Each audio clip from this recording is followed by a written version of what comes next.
La meilleure chose que tu peux apprendre, c'est comment est vraie la parole de Dieu et comment Dieu t'aime. Dieu veut le meilleur pour toi.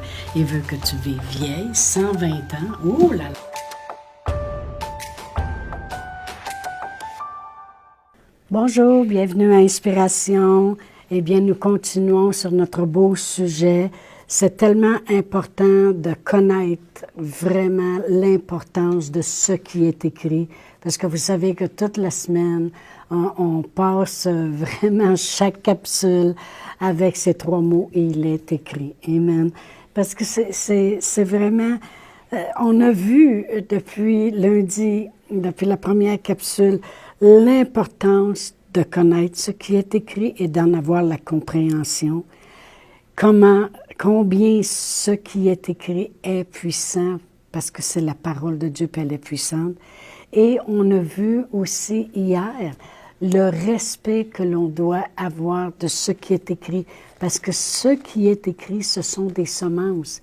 Jésus lui-même, avec la parabole du semeur, nous démontre comment la parole de Dieu qui est semée, elle va produire dans un bon cœur. Amen. Alors, on voit vraiment que c'est important de respecter cette semence-là parce qu'elle va produire, puis produire jusqu'à 100 fois.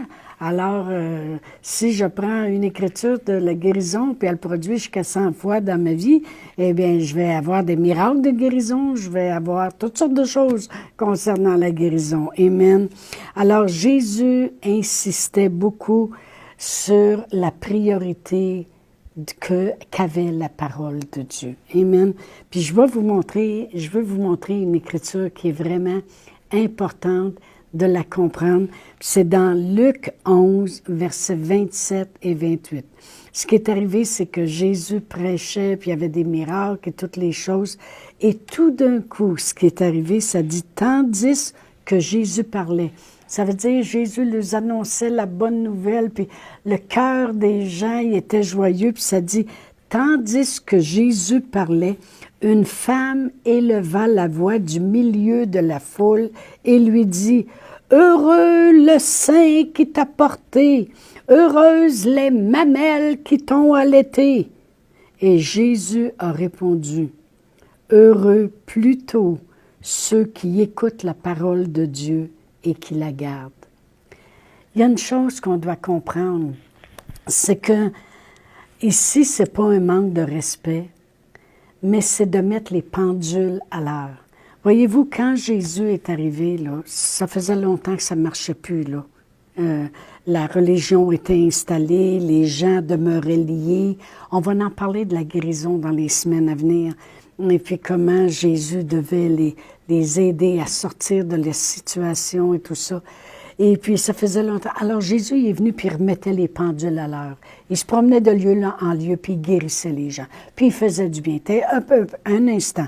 Je suis venu pour faire la volonté de mon Père puis vous allez voir comment est mon Père. Amen.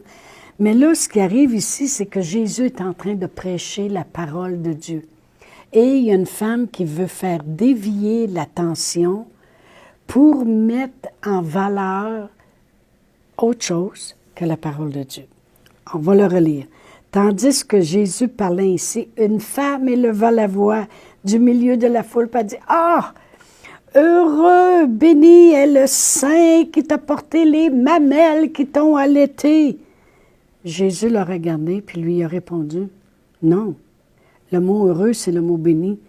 Heureux plutôt ceux qui écoutent la parole de Dieu puis qui la gardent. » Il venait de remettre toutes les choses à l'ordre. Les gens, des fois, ils vont nous dire « Ah, vous n'aimez pas la Sainte Vierge. » On n'a pas dit qu'on n'aimait pas la Sainte Vierge. Mais si Jésus démontre que c'est plus important d'entendre la parole de Dieu que d'élever la personne qui l'a portée, eh bien, moi, je vais mettre la parole de Dieu dans mon cœur. Même aux noces de Cana, lorsque Jésus, sa mère lui a dit fais quelque chose, tu sais, il manque de vin. Elle lui a compté le besoin. Et puis, elle dit, femme, un instant, là, bien là, quand elle a vu ça, que c'est pas elle qui devait faire les choses, elle est allée vers les apôtres, et elle a dit, faites ce qu'il vous dira. Puis là, Jésus lui a parlé, puis il a dit, allez remplir des cruches d'eau, puis portez-le au serveur, puis ça va. Alors, on fait ce que Jésus nous dit. Amen. Mais ici, voyez-vous, cette femme-là, elle voulait élever Marie. Elle voulait élever Marie, puis dire, hey, elle est tellement bénie, cette femme-là qui t'a emmenée. Non, non, non, non. Oui, elle est bénie, mais c'est pas là qu'on va mettre l'importance. L'importance, on va la mettre où elle doit être. Il dit, béni est plutôt celui qui prend la parole de Dieu puis qui la garde dans son cœur. Alors, c'est pas moi qui le dis, c'est notre Seigneur Jésus-Christ lui-même. Jésus est la parole, puis Jésus savait où mettre l'importance dans les choses que c'était la parole de Dieu. Dans Luc 10, je vais tourner dans Luc 10, puis je vais lire du verset 38 à 42. Ça dit, comme Jésus était en chemin avec ses disciples, il entra dans un village et une femme nommée Marthe le reçut dans sa maison. Elle avait une sœur nommée Marie qui, s'étant assise aux pieds du Seigneur, écoutait sa parole. Marthe, occupée à divers soins domestiques, survint et dit, « Seigneur, cela ne te fait-il rien que ma sœur me laisse seule pour servir? Dis-lui donc de m'aider. » Le Seigneur lui répondit, « Marthe, Marthe, tu t'inquiètes et tu t'agites pour beaucoup de choses. Une seule chose est nécessaire. Marie a choisi la bonne part qui ne lui sera point enlevée. » Autrement dit, Marthe, elle reçoit Jésus. Des fois, les gens vont dire, hey, si le Seigneur Jésus arriverait aujourd'hui, on ferait du ménage dans la maison, puis on placerait, puis tout ça. C'est exactement comme ça que Marie, elle faisait. Elle courait, elle préparait les affaires, puis tout ça. Marthe, Marie, elle est assise au pied de Jésus, puis elle l'écoutait parler. Puis elle l'écoutait parler, puis elle écoutait les paroles. Puis là, Marthe a dit, hey, elle pourrait s'occuper un peu, elle aussi, puis préparer les choses. Et Jésus dit, Marthe, Marthe, Marthe, tu t'agites puis tu cours partout. Ne vois-tu pas que Marie, elle a choisi la bonne chose? Des fois, il y a des gens qui sont occupés. Ah ben moi, il faut que j'aille servir, il faut que j'aille aider celui-là. Je ne dis pas qu'il ne faut pas aller aider. Comprenez-moi, parce qu'il y en a qui partent en peur avec une petite chose qu'on dit, puis ils nous font sortir de notre contexte. Restez dans le contexte.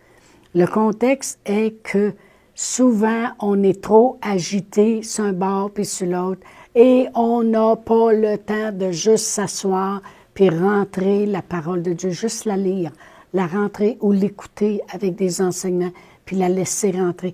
Donner la place, s'asseoir au pied de la parole de Dieu comme Marie faisait. Alors Jésus démontrait encore une fois l'importance qu'on devrait avoir avec, il est écrit, avec la parole de Dieu. Amen. L'apôtre Paul a dit lui-même dans 1 Thessaloniciens 2,13, il dit, « C'est pourquoi nous rendons continuellement grâce à Dieu, que ce qu'en recevant la parole de Dieu, que nous vous avons fait entendre, vous l'avez reçue, non pas comme la parole des hommes, mais comme elle l'est véritablement, comme la parole de Dieu qui agit en vous qui croyez. » L'apôtre Paul, il montrait vraiment une différence entre la parole des hommes et la parole de Dieu. Là, on a parlé hier des semences, comment c'est dans ton cœur, comment ça peut produire jusqu'à 100 fois. Il dit, voici, on est content, on rend grâce à Dieu. Parce que vous l'avez, la parole qu'on vous a fait entendre, vous l'avez vraiment reçue comme elle est véritablement. La parole de Dieu, recevez-la comme elle est véritablement. Comment qu'elle est véritablement? Elle produit en vous qui croyez. Elle va produire les miracles que vous avez besoin. Elle porte du fruit. Ce sont des semences qui poussent et qui portent le fruit qu'elle doit porter.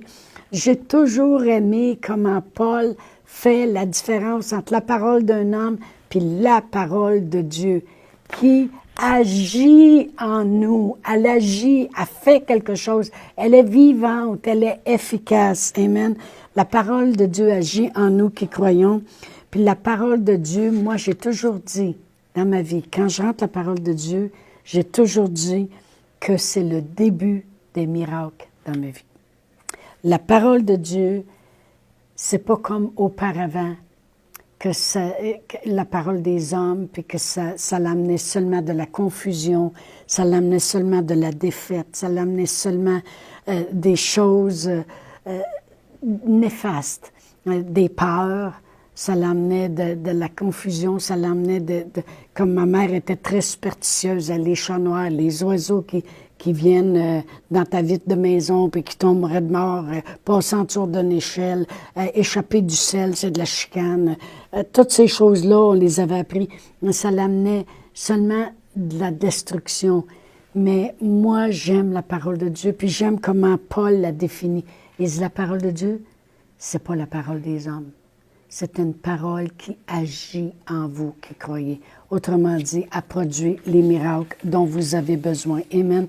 Autant la parole de Dieu, qui est Jésus, elle a emmené des miracles sur la terre. Amen. Lisez les 4 évangiles. Les 4 évangiles, puis après ça, les apôtres ont continué. Ça ne s'est pas arrêté là. Puis pas juste les apôtres, les disciples qui étaient avec les apôtres. Silas, Timothée, Philippe, Étienne, les miracles. La parole de Dieu, Jésus, quand il était sur la terre, a emmené les miracles. Mais la parole de Dieu en moi va emmener les miracles. La parole de Dieu dans la terre de ma vie. Parce que si mon cœur, c'est de la bonne terre, Jésus sur la terre produisait les miracles, il était la parole, bien la parole de Dieu dans la terre de mon cœur va produire les miracles encore. Elle ne change pas, elle ne changera jamais. Amen. Vraiment, si je serais à la télévision, puis il y a des livres en arrière de moi, puis je prendrais un livre, exemple, puis je prendrais, allez, puis je dirais, je ferais de l'annonce. Amen. Puis je dirais, vous voulez réussir dans la vie? Vous voulez aller plus haut? Vous voulez voir les choses qui vont changer? Vous voulez voir des grandes choses s'accomplir? Vous voulez voir comment des hommes ordinaires sont devenus des premiers ministres de pays? Comment des gens malades ont été guéris? Comment des cures ont été administrées de guérison dans leur vie? Achetez ce livre. 29,99. Si vous l'achetez aujourd'hui, je vous en envoie un deuxième gratuit.